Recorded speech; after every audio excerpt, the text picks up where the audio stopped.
បាទគ្រប់ជ្រាបសួរពុកម៉ែបងប្អូនទាំងអស់គ្នាបាទជាទីគោរពទីស្រឡាញ់ជាទីរាប់អានទាំងអស់គ្នាបាទថ្ងៃនេះផងដែរខ្ញុំបាទមានជាប្រភេទអង្គគុយឃ្មុំចេះដែរបងណាបាទអង្គគុយឃ្មុំសម្រាប់ຂະຫນាតបន្តោងសម្រាប់ពុកម៉ែបងប្អូនដែលគោរពស្រឡាញ់ចង់បានយកទៅថែរក្សាសម្រាប់ដាក់តាមខ្លួនតាមម៉ូតូតាមឡានបងណាបាទហើយជាវត្ថុមង្គលជារបស់ការពារខ្លួនពី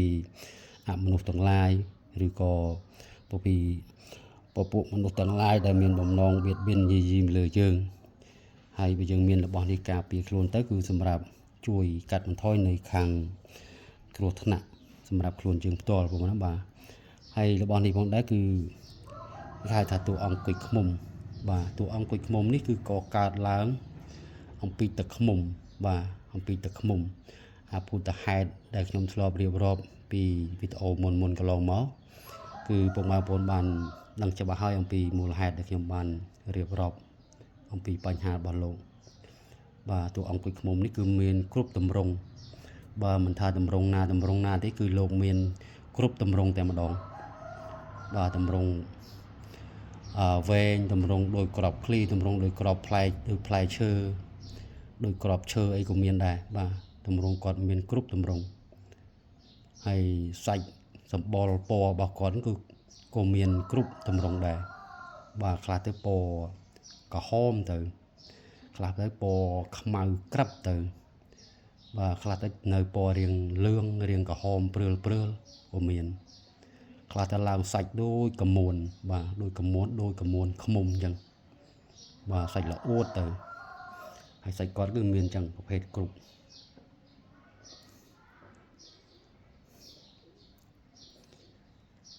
តែបើខាងស្វិតនិងខាងកុងវិញគឺលេខ1ហើយប្រហែលបងបាទគឺលេខ1ហើយ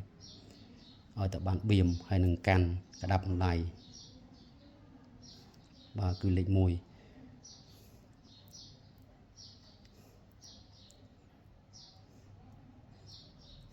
សាច់គាត់អង្គនេះຂະຫນាតបន្តោងស្អាត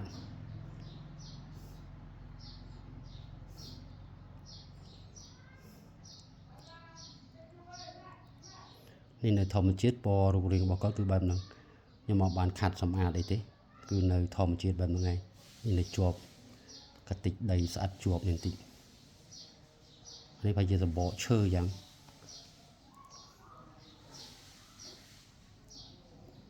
នេះហើយជាសម្បកឈើជាប់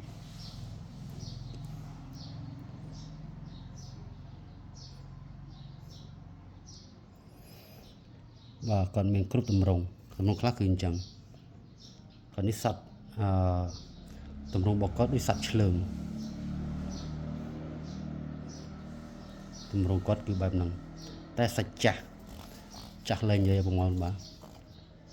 កម្មៅក្រហមទម្រង់គាត់អញ្ចឹងប្រភេទຂະຫນាតវែងមិនធម្មតាទេវែងចោលដៃ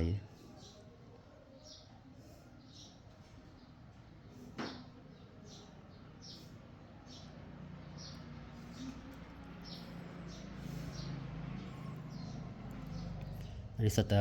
ຂະຫນាតលំដាប់បងណាបាទຂະຫນាតពិសេសបងប្អូនទៅបើសិនជាចង់បានយកទៅគឺយកទៅកោសឬក៏ខាត់សម្អាតតិចថ្វាយទឹកឃ្មុំលោកទៅគឺជាការស្រេចបាទអត់មានអីពិបាកទេបាទហ្នឹងហើយអរគុណច្រើនពុកម៉ែបងប្អូនបាទវីដេអូនេះប៉ុណ្ណឹងទេបាទសូមអរគុណសូមគោរពលាបាទ